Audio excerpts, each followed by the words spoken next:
এখন এই বিশেষ প্রয়োগের ভাষার মধ্যে HTML আছে, পাশাপাশি আছে মনে করো SQL। SQL দিয়ে আমরা কি কাজ করি? SQL দিয়ে আমরা মূলত হচ্ছে ডেটাবেস রিলেটেড কাজগুলো করে থাকি। তার মানে কি, যে আমরা যখন একটা ডেটাবেস নিয়ে কাজ করি, ওই ডেটাবেসের মধ্যে কিভাবে ডেটাগুলো স্টোর হচ্ছে, হ্যাঁ, ডেটাগুলো কিভাবে সাজিয়ে রাখা হচ্ছে, এই ধরনের কাজগুলো করা হয়েছে SQL ল্যাঙ্গুয়েজের মাধ্যমে।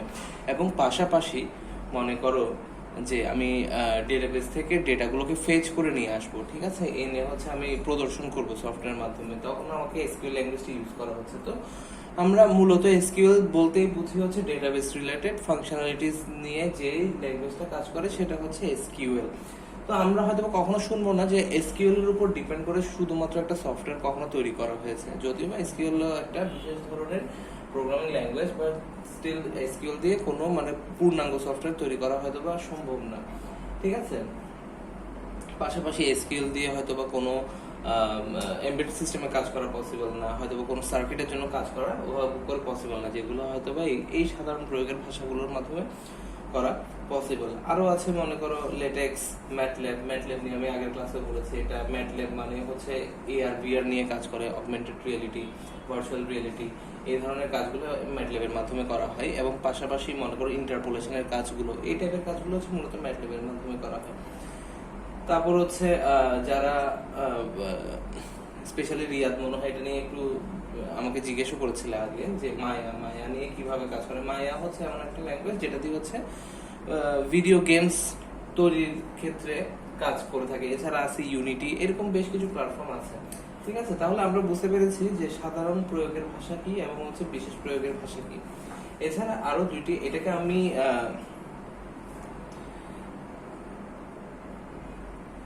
আমি বিশেষ প্রয়োগের ভাষা হিসেবে ডিফাইন করব, যদিও বা বইয়ে বা অনেকে এটাকে আলাদা করে দেখিয়ে থাকে। বিশেষ প্রয়োগের ভাষা না বলে এই দুটাকে আলাদা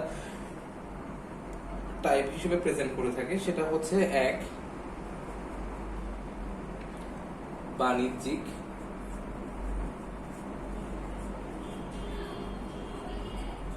প্রয়োগের, আমি বারবার স্পেলিংটা মিস্টেক করছি, প্রয়োগের ভাষা,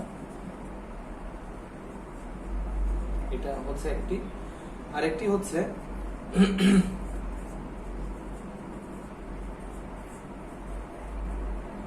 বৈজ্ঞানিক প্রয়োগের ভাষা। তো আমরা বিশেষ প্রয়োগের ভাষায় দেখে এসেছি যে কিছু কিছু ল্যাঙ্গুয়েজ আছে যেগুলো হচ্ছে শুধুমাত্র কিসের জন্য, মানে বিশেষ কোনো পারপাসে তারা সার্ভ করে থাকে, ঠিক আছে। ঠিক একইভাবে বাণিজ্যিক প্রয়োগের ভাষা আছে এবং বৈজ্ঞানিক প্রয়োগের ভাষা আছে। তো বাণিজ্যিক প্রয়োগ মানে আমরা বুঝতে পারছি এখানে বিজনেস রিলেটেড কোনো কিছু। তার মানে কি, আমাদের যে এই অফিস আদালতগুলো যে চলছে, হ্যাঁ, সেখানে বা ব্যাংকের কথা যদি আমরা চিন্তা করি, ইন্স্যুরেন্স কোম্পানির কথা যদি আমরা চিন্তা করি, তাহলে আমরা লক্ষ্য করব যে ওই সকল জায়গায় কিন্তু বিশেষ বিশেষ সফটওয়্যার বা প্রোগ্রামের প্রয়োজন হয়, ঠিক আছে। যে কার অ্যাকাউন্টে কত টাকা আছে, কার অ্যাকাউন্ট থেকে কত টাকা কার অ্যাকাউন্টে ট্রান্সফার করা হবে, এই ধরনের অনেক জটিল হিসাব নিকাশ কিন্তু কম্পিউটারের মাধ্যমে, কম্পিউটার প্রোগ্রামের মাধ্যমে হয়ে থাকে। তো এই বাণিজ্যিক কাজগুলোর জন্য কিছু স্পেশাল ভাষা আছে। তো আমি বইয়ের ভাষায় যদি আমি বলতে চাই, তাহলে এভাবে করে আমরা বলতে পারি, বাণিজ্যিক কাজে ব্যবহৃত প্রোগ্রাম তৈরিতে এই ধরনের প্রোগ্রামের ভাষা ব্যবহার করা হয়, ঠিক আছে। যেমন একটা এক্সাম্পল এখানে বলা হয়েছে যে কোবল নামে একটা ল্যাঙ্গুয়েজ আছে।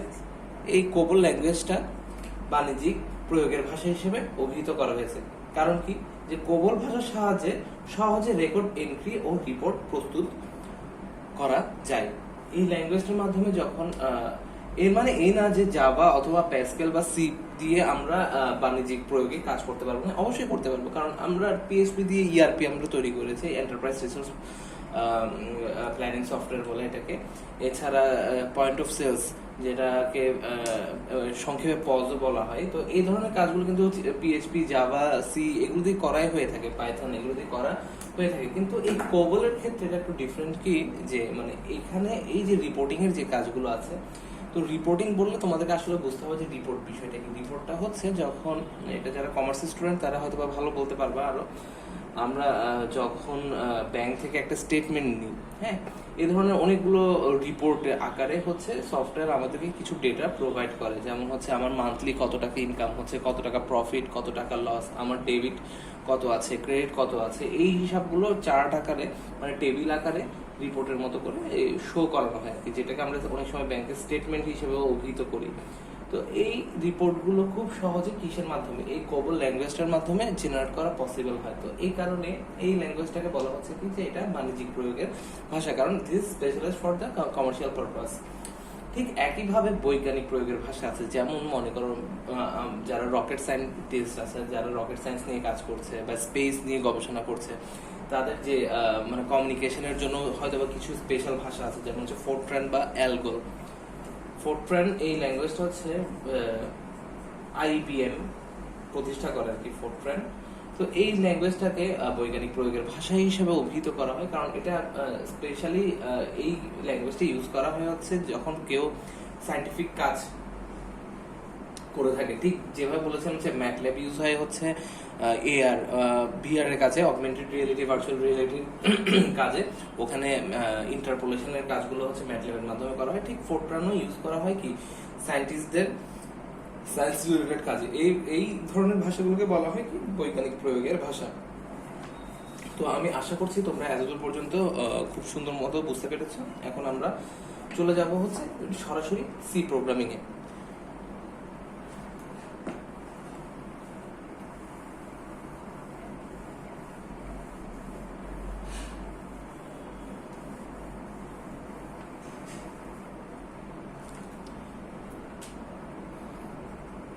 কয়েকটি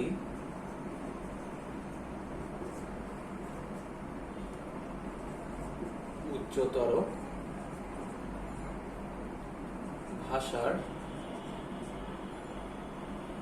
পরিচিতি।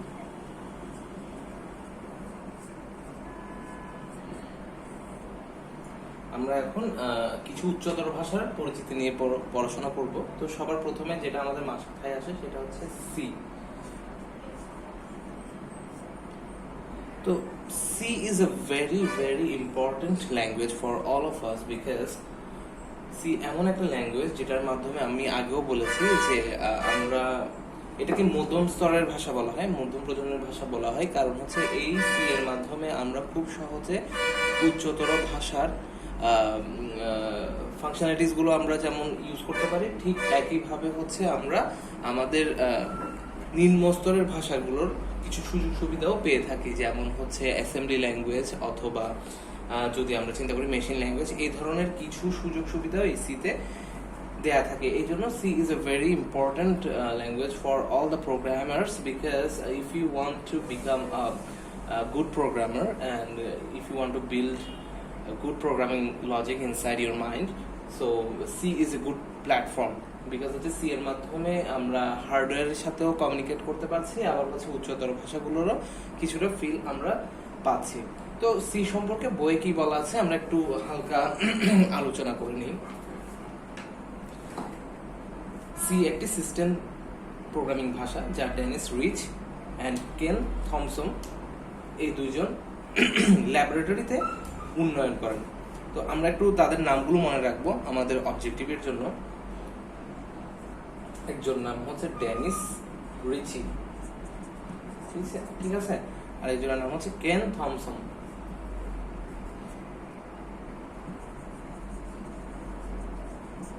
এই দুইজন ল্যাবরেটরিতে 1969 সাল থেকে 1973 সালের দিকে এটা উন্নয়ন করেন। উন্নয়ন কেন বলা হচ্ছে? বিকজ ইংলিশে এটাকে বলা হয় ডেভেলপ। আমরা সফটওয়্যার ডেভেলপার যারা আছে তারা যে কোনো সফটওয়্যার বানালে সেটাকে বলা হয়েছে সফটওয়্যার ডেভেলপমেন্ট, ঠিক আছে, এটাকে বাংলায় হয়তো বা উন্নয়ন বলা হয় এই কারণে, ঠিক আছে। তো 1969 সাল থেকে 1973 সালের দিকে উন্নয়ন, আমি ইংরেজিতে লিখে দিচ্ছি, ডেভেলপ করেন। এটাকে একটা জেনারেল পারপাস ল্যাঙ্গুয়েজ বলা হয়। আমরা একটু আগেই দেখেছি এটা কেন জেনারেল পারপাস ল্যাঙ্গুয়েজ বলা হয়, বিকজ এটা হচ্ছে অনেক অনেক কাজেই কিন্তু আমরা এই ল্যাঙ্গুয়েজটা ইউজ করতে পারি, ঠিক আছে। 1970 সালে যুক্তরাষ্ট্রের AT&T বেল ল্যাবরেটরিতে AT&T বেল ল্যাবরেটরিতে এটাকে উন্নয়ন বা উদ্ভাবন করা হয়। ঠিক আছে, 1980 সালের মধ্যে এর জনপ্রিয়তা অত্যন্ত বড় আকারে বৃদ্ধি পেতে থাকে। 1980 সালের দিকে এটা হচ্ছে, এগুলো একটু অবজেক্টিভের জন্য তোমাদের খেয়াল রাখতে হবে। হ্যাঁ, 1980 সালের দিকে বা 80 সালের মধ্য হতে এটি ব্যাপক জনপ্রিয়তা লাভ করে। এখন এটা যে এত জনপ্রিয়তা লাভ করেছে, এটার মূল কারণ হচ্ছে এর সহজবোধ্যতা। কেন সহজবোধ্যতা তোমরা চিন্তা করে দেখো, কারণ হচ্ছে অ্যাসেম্বলি ল্যাঙ্গুয়েজ কিন্তু it was not very easy to understand, but right after assembly language C is কি বলবো যে অনেক বেশি সহজবোধ্য, বিকজ হচ্ছে এটা হিউম্যান রিডেবল ল্যাঙ্গুয়েজ। এখানে হচ্ছে উচ্চতর কিছু প্রোগ্রামিং ল্যাঙ্গুয়েজেরও গুণাবলী এর মধ্যে ইউজ করা হয়েছে। তো এই কারণে এটাকে বলা হয় হচ্ছে সহজবোধ্য, এবং কম্পাইলার প্রাপ্তির সুবিধা এর মধ্যে পাওয়া যায়।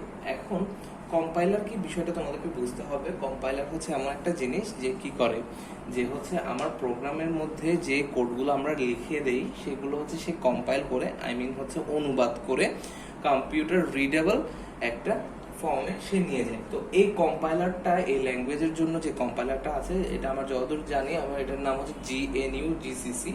যদি তোমাদের এখানে বইয়ে লেখা নেই, তারপর আমি বলছি GNU GCC। এই কম্পাইলারটা অনেক বেশি সহজবোধ্য পাওয়া যেত, এই কারণেই হচ্ছে যে সি এর জনপ্রিয়তাটা বেড়ে যায়।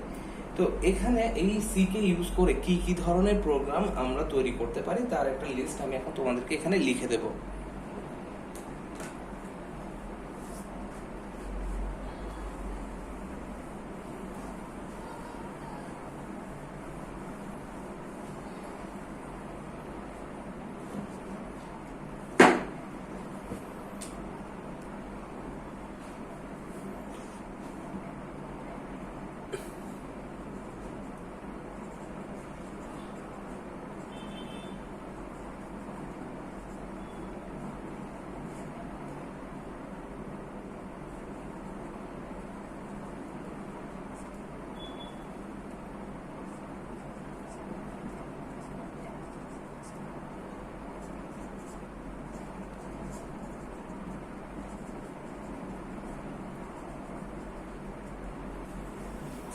প্রথমতই হচ্ছে অপারেটিং সিস্টেম।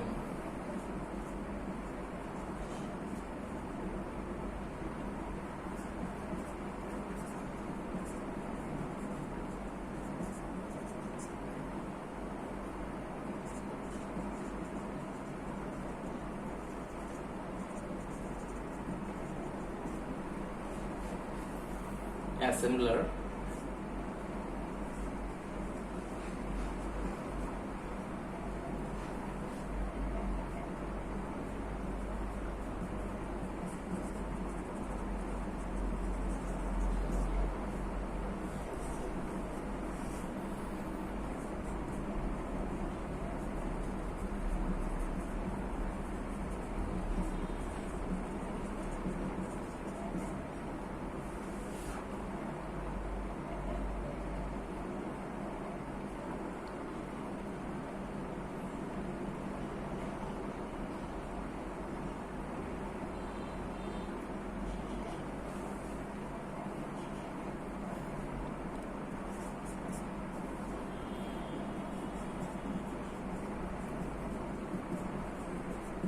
ইন্টারপ্রেটার,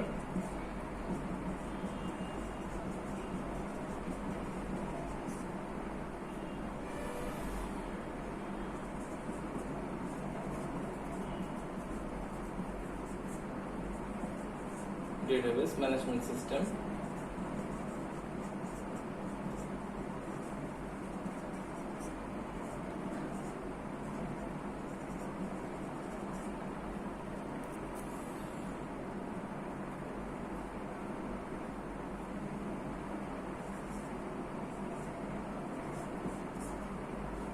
editor,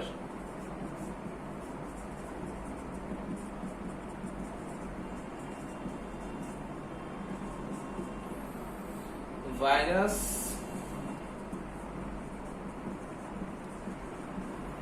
এবং অ্যান্টি ভাইরাস।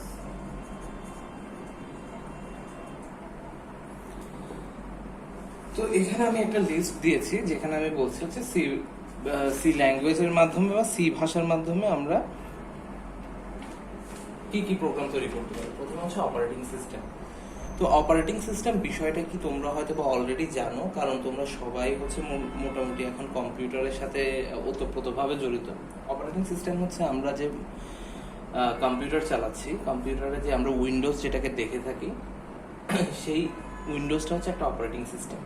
ঠিক একই রকমভাবে অনেক রকমের অপারেটিং সিস্টেম আছে, যেমন হচ্ছে উইন্ডোজ, লিনাক্সের মধ্যে উইন্ডোজের মধ্যে যেমন অনেকগুলো ভার্সন আছে, যেমন হচ্ছে উইন্ডোজ 7, উইন্ডোজ 8, উইন্ডোজ 10, ঠিক আছে, উইন্ডোজ 98, তারপর হচ্ছে উইন্ডোজ এক্সপি, উইন্ডোজ ভিস্তা, এই ধরনের অনেকগুলো যেরকম উইন্ডোজের ভার্সন আছে, ঠিক একইভাবে লিনাক্সেরও এরকম অনেকগুলো ভার্সন আছে, যেমন হচ্ছে উবুন্টু, ঠিক আছে, তারপর আছে হচ্ছে ওপেন সুজি, তারপর আছে সেন্টওএস, এরকম অনেকগুলো ভার্সন আছে। তো এরকম লিনাক্সের পাশাপাশি ম্যাক ওএস, যেগুলো হচ্ছে অ্যাপেলের ল্যাপটপে ইউজ করা হয় বা অ্যাপেলের ডেস্কটপে ইউজ করা হয়, সেগুলোকে বলা হয় হচ্ছে ম্যাক ওএস। তো এরকম অনেক অপারেটিং সিস্টেম আছে। মোবাইল ফোনের কথা যদি আমরা চিন্তা করে থাকি, যে মোবাইল ফোনে যে অপারেটিং সিস্টেমটা আমাদের চলে সেটা হচ্ছে অ্যান্ড্রয়েড, ঠিক আছে, এটাও কিন্তু একটা অপারেটিং সিস্টেম। তো এই অপারেটিং সিস্টেমগুলো সি এর মাধ্যমে তৈরি করা সম্ভব, ঠিক আছে। এখন এক্স্যাক্টলি বলছি না যে সবগুলো অপারেটিং সিস্টেমে সি এর মাধ্যমে তৈরি করা হয়েছে, কিছু সি এর মাধ্যমে তৈরি করা, উইন্ডোজ মোস্টলি হচ্ছে সি এর মাধ্যমে তৈরি করা। স্যামসাং এর যে অপারেটিং সিস্টেমটা চলে থাকে ওইটাও যতদূর জানি হচ্ছে ওটা সি এর মাধ্যমে তারা কাজ করে থাকে আর কি। তো অপারেটিং সিস্টেম নিয়ে আমরা হয়তো বুঝতে পেরেছি, আরো ডিটেলসে আমরা কথা বলবো হচ্ছে ফ্রাইডের ক্লাসে। তোমরা এই ক্লাসটা ভালো মতো করে করবা, তাহলে তোমরা ওই ক্লাসে আমাকে আরো বেশি বেশি কোয়েশ্চেন্স করতে পারবো আর কি, ঠিক আছে, তখন আমরা আরো বেশি আলোচনা করতে পারবো। অপারেটিং সিস্টেমের পরে আসতেছে আমাদের assembler. So what is assembler? Assembler, compiler, interpreter, এই তিনটে কিন্তু অলমোস্ট সেম টাইপ অফ জিনিস। কিরকম? যে আমরা যখন কোনো প্রোগ্রাম লিখে থাকি, সেই প্রোগ্রামটাকে কম্পিউটার রিডেবল করার জন্য যে কাজ করে থাকে তাকে হচ্ছে মূলত কি বলা হয়, যে ট্রান্সলেটর। তো এই ট্রান্সলেটরগুলো অ্যাসেম্বলার, এই ট্রান্সলেটরকে ভাগ করলে আবার তিন ভাগে ভাগ করা যায়, যে অ্যাসেম্বলার আছে, কম্পাইলার আছে, ইন্টারপ্রেটার আছে। তো ইন্টারপ্রেটারগুলো মূলত স্ক্রিপ্টিং ল্যাঙ্গুয়েজে ইউজ করা হয়। তো স্ক্রিপ্টিং ল্যাঙ্গুয়েজ তোমাদেরকে বুঝতে হলে আর একটু সময় লাগবে। কোনগুলোকে প্রোগ্রামিং ল্যাঙ্গুয়েজ বলা হয়, কোনগুলোকে স্ক্রিপ্টিং ল্যাঙ্গুয়েজ বলা হয়, এগুলো আমরা আরো ধীরে ধীরে শিখবো। যেমন হচ্ছে আমি কিছু এক্সাম্পল দিই, জাভাস্ক্রিপ্ট, তারপর হচ্ছে পিএইচপি, এই ল্যাঙ্গুয়েজগুলোকে বলা হয় হচ্ছে স্ক্রিপ্টিং ল্যাঙ্গুয়েজ, বিকজ এদের কম্পাইলার থাকে না। তো এরা হচ্ছে কিসের মাধ্যমে কমিউনিকেট করে থাকে?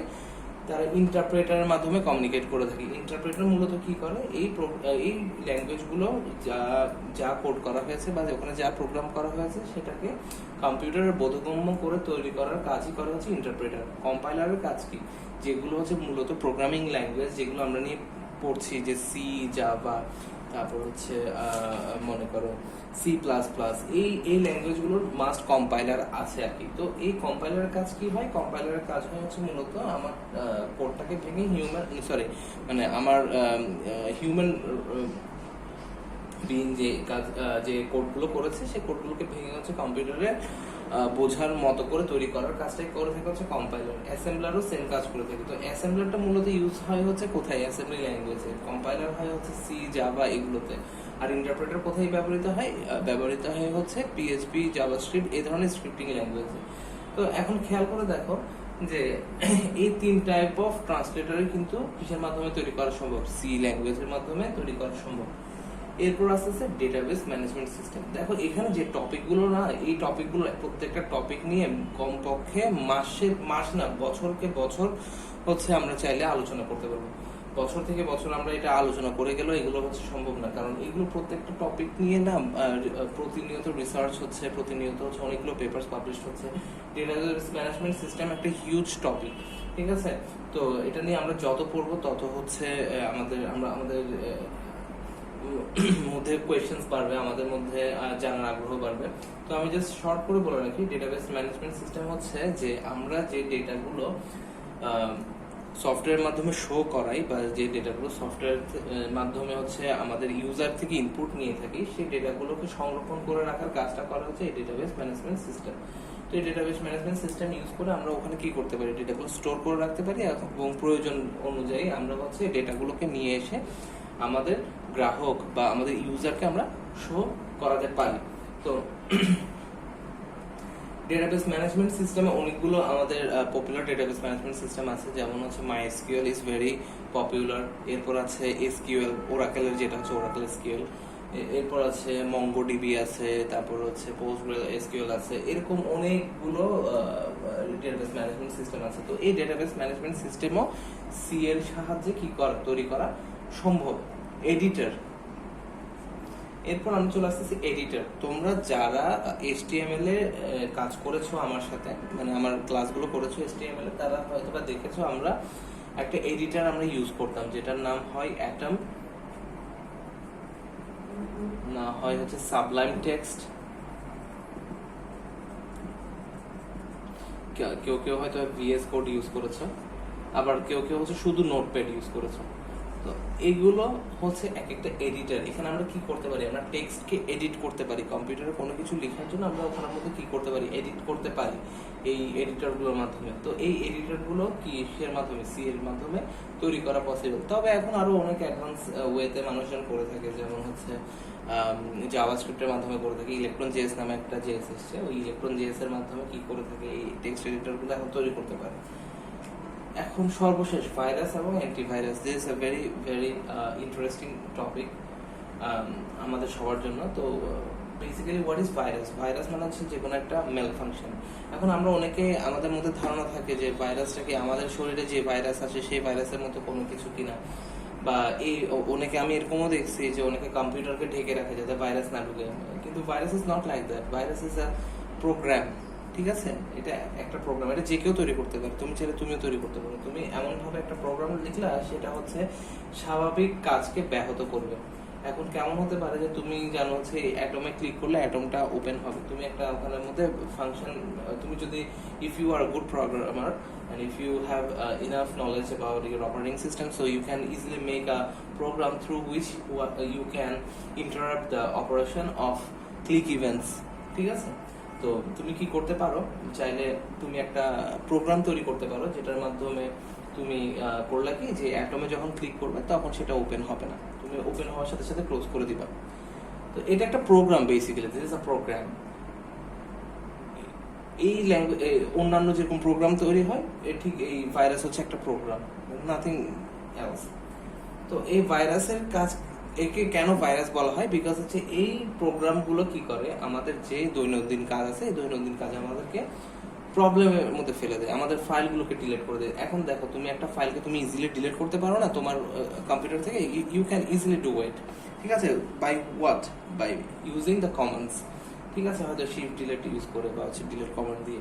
তো এই কমান্ডগুলো যখন প্রোগ্রামের মাধ্যমে এক্সিকিউট করা হয়, যখন একটা প্রোগ্রাম তোমার কম্পিউটারে ইনসার্ট করে দেওয়া হলো, সে করলো কি, তোমার ওখান থেকে কিছু কিছু ফাইল ডিলিট করে দিচ্ছে, ঠিক আছে? This is a basically program, ঠিক আছে? যে কোনো প্রোগ্রামই তৈরি করা সম্ভব ভাষা ল্যাঙ্গুয়েজের মাধ্যমে।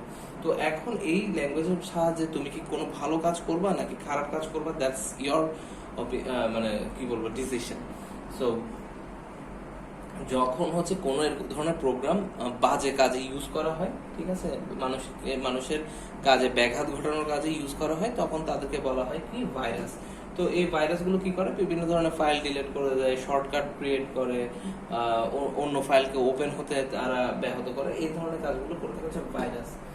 আর অ্যান্টিভাইরাসের কাজ কি, এই ধরনের যে মেল ফাংশনস গুলো আছে, যে এই ধরনের যে প্রোগ্রামগুলো তোমাদের পিসিতে ইনস্টল করা আছে, এই ধরনের প্রোগ্রামগুলোকে সে ফাইন্ড আউট করাটার কাজই হচ্ছে antivirus. And if you carefully look at this, যে তুমি যদি ভাইরাস তৈরি করতে পারো, তুমি অফকোর্স অ্যান্টিভাইরাস তৈরি করতে পারবে। So there R some companies হু, যারা হচ্ছে themselves, তারা হচ্ছে ভাইরাস ক্রিয়েট করে ছড়িয়ে দেয়, তারপর হচ্ছে তারা অ্যান্টিভাইরাসটা রেডি করে, so that people buy their product and তারা ওইটার মাধ্যমে ইনকাম যাতে করতে পারে। কারণ তুমি যদি ভাইরাস বানাতে পারো, তাহলে তুমি of course you will be knowing that তোমার ভাইরাসটা কোথায় থাকতে পারে বা কিভাবে করতে পারে।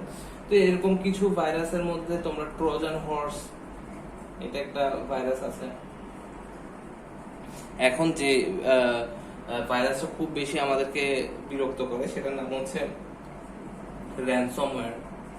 ঠিক আছে, এই ধরনের ভাইরাসগুলো খুবই মারাত্মক। এরা হচ্ছে একদম পুরোপুরি তোমার সব ফাইলকে এনক্রিপ্টেড করে দিতে পারে কি র্যানসমওয়্যার, তখন অনেক বিপদে পড়ে যেতে হয়। তো এই সব কিছু কিছু র্যানসমওয়্যারের হচ্ছে এনক্রিপশন কি পাওয়া গেলে তখন হচ্ছে তাদেরকে ডিক্রিপ্ট করা পসিবল হয়, কিছু কিছু ক্ষেত্রে হয় না। তো তখন যারা হচ্ছে এই র্যানসমওয়্যার ক্রিয়েট করে তারা হচ্ছে তাদের র্যানসমওয়্যার সলিউশন করার জন্য কিছু সফটওয়্যার দেয়, ওগুলোকে অ্যান্টিভাইরাস হিসেবে তারা বলে। এই র্যানসমওয়্যার গুলো তারা নিজেরাই ক্রিয়েট করে এবং নিজেরাই হচ্ছে ওই র্যানসমওয়্যার গুলোকে ডিলিট করে দেয়, তখন হচ্ছে কাজগুলো করা সহজ হয় আর কি। তো এই ভাইরাস দিয়ে হচ্ছে লাখ লাখ কোটি কোটি টাকা কামানো সম্ভব, কারণ হচ্ছে তোমার কম্পিউটারে এমন কিছু তথ্য আছে যেগুলো হয়তো কোটি টাকার উপরে। ঠিক আছে, যে তথ্যগুলোর অনেক অনেক বেশি এক্সপেন্সিভ তোমার জন্য। তো তখন তুমি হচ্ছে ওটার জন্য লাখ টাকা দিয়ে একটা অ্যান্টিভাইরাস কিন্তু তুমি দ্বিধাবোধ করবে না। তো এই কারণে ভাইরাস এবং অ্যান্টিভাইরাস কি আমি এটা একটু হালকা বোঝানোর ট্রাই করলাম। এগুলো নিয়ে আমরা এই ফ্রাইডেতে অনেক বেশি বিশদ আলোচনা করতে পারবো, বিকজ হচ্ছে এই টপিকগুলো 1-to-1 কমিউনিকেট করে আলোচনা করার বিষয়। তো এই ভাইরাস এবং অ্যান্টিভাইরাস তৈরি করা যায় সি ল্যাঙ্গুয়েজের মাধ্যমে। তাহলে দেখতে পাচ্ছি যে সি দিয়ে আসলে মোটামুটি অনেক বড় বড় কাজ করা পসিবল। তো সি এ যখন হচ্ছে আমাদের কাছে খুব বেশি কি বলবো যে পপুলার হওয়া স্টার্ট করলো, এখন সি কে আরেকটু সি এর সাথে মিল রেখে এবং হচ্ছে আরেকটু অ্যাডভান্স লেভেলের কাজ করার জন্য, অবজেক্ট ওরিয়েন্টেড ভাইব দেওয়ার জন্য যে ল্যাঙ্গুয়েজটা পরবর্তীতে আসে সেটার নাম হচ্ছে সি প্লাস প্লাস।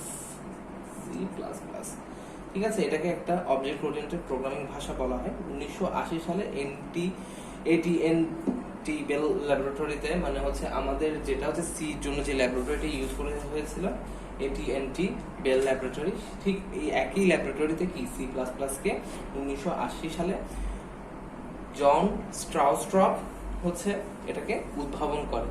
তো যেহেতু সেম ল্যাবরেটরিতে এটা করা হয়েছে এবং সি এর সাথে মিল আছে, এই কারণে এটাকে বলা হচ্ছে কি C plus plus. C plus প্লাসের সি এর প্রায় সব বৈশিষ্ট্যগুলোই আছে, এর পাশাপাশি কি কিছু অতিরিক্ত বৈশিষ্ট্য ওখানে অ্যাড করা হয়েছে। মানে সি তে যে যে এগুলো আমাদের, মানে আমরা যে যে বৈশিষ্ট্যগুলো দেখেছি তার সাথে আরো কিছু অ্যাডভান্স বৈশিষ্ট্য সি প্লাস প্লাসে অ্যাড করা হয়েছে। ঠিক আছে, এজন্য সি প্লাস প্লাসকে সি এর বর্ধিত সংস্করণ বা সুপারসেটও বলা হয়, যেহেতু সি এর থেকে সবগুলো তোমার কি বলবো যে যতগুলো আমাদের ফিচার্স আছে সেই ফিচারগুলো তো সি প্লাস প্লাসে দেওয়া হয়েছে, পাশাপাশি আরো কি করা হয়েছে যে আরো অ্যাডভান্স লেভেলের কিছু ফিচার্স ওখানে দেওয়া হয়েছে, যার অন্যতম ইম্পর্টেন্ট ফিচার হচ্ছে অবজেক্ট ওরিয়েন্টেড প্রোগ্রামিং। এই অবজেক্ট ওরিয়েন্টেড প্রোগ্রামিং নিয়ে বলতে গেলে এটা হচ্ছে একটা 4 মাস 5 মাস ধরে বললেও এটা হয়তো বা ক্লিয়ার হবে না। আমরা যখন অবজেক্ট ওরিয়েন্টেড প্রোগ্রামিং শিখি তখন হচ্ছে আমাদেরকে প্রায় 2 সেমিস্টার 3 সেমিস্টার হচ্ছে অবজেক্ট ওরিয়েন্টেড প্রোগ্রামিং নিয়ে ক্লাস করতে হয়েছে। তো এই অবজেক্ট ওরিয়েন্টেড প্রোগ্রামিংকে এক লাইনে বোঝানো অনেক ডিফিকাল্ট, তারপর আমি শুক্রবার তোমাদেরকে এগুলো আরো একটু সর্ট আউট করতে আর ট্রাই করবো। এখন জাস্ট সিম্পলি বলা যায় যে অবজেক্ট ওরিয়েন্টেড প্রোগ্রামিংটা হচ্ছে অনেকগুলো ক্লাসকে যাতে হচ্ছে সমন্বয় করা যায় অবজেক্টের মাধ্যমে। এই জন্য মানে অবজেক্ট ওরিয়েন্টেড প্রোগ্রামিং এর মূল ভিত্তিতে হচ্ছে বলতে গেলে ক্লাসেস এন্ড অবজেক্টস। ঠিক আছে, এক একটা ক্লাস থাকবে, ওই ক্লাসগুলোর অবজেক্ট ক্রিয়েট করে, বা ক্লাসগুলোকে যদি তুমি এক একটা রুম ধরো, যে বাসায় যেরকম এক একটা রুম থাকে, তো একটা রুম থেকে আরেকটা রুমের মধ্যে কমিউনিকেশন করার জন্য দরজা প্রয়োজন হয়, এই অবজেক্টটাকে দরজা, এই অবজেক্ট বা ইনস্ট্যান্সটাকে দরজা হিসেবে ধরা হয়, আর হচ্ছে ক্লাসগুলোকে কি এক একটা রুম হিসেবে ধরা হয়। তো এই ধরনের কনসেপ্ট আনা হয়েছে হচ্ছে সি প্লাস প্লাসে, এই জন্য সি প্লাস প্লাসকে বলা হয়েছে সি এর একটা বর্ধিত রূপ। ঠিক আছে, তো আমরা মোটামুটি আজকে এতদূর পর্যন্তই পড়ি। আমরা এই ক্লাসটা ভালো মতো করে দেখে তারপর হচ্ছে নেক্সট ফ্রাইডেতে, আই মিন পরশুদিন আমরা হচ্ছে এটা নিয়ে আরো বিশদ আলোচনা করব। সি প্লাস প্লাস নিয়ে আমরা আলোচনা করব, এরপর হচ্ছে জাভা, ফোরট্রান এগুলো নিয়ে হালকা আলোচনা করব। এরপর আমরা আস্তে আস্তে সি প্রোগ্রামিং এর দিকে আমরা চলে আসবো। তো সেই পর্যন্ত তোমরা সবাই ভালো থাকো, সুস্থ থাকো, এবং এই ক্লাসটা খুব ভালো করে মনোযোগ দিয়ে পড়ে আসবে, যাতে হচ্ছে ফ্রাইডেতে আমরা ভালো ভালো কোয়েশ্চেন করতে পারি। সে পর্যন্ত সবাইকে ধন্যবাদ।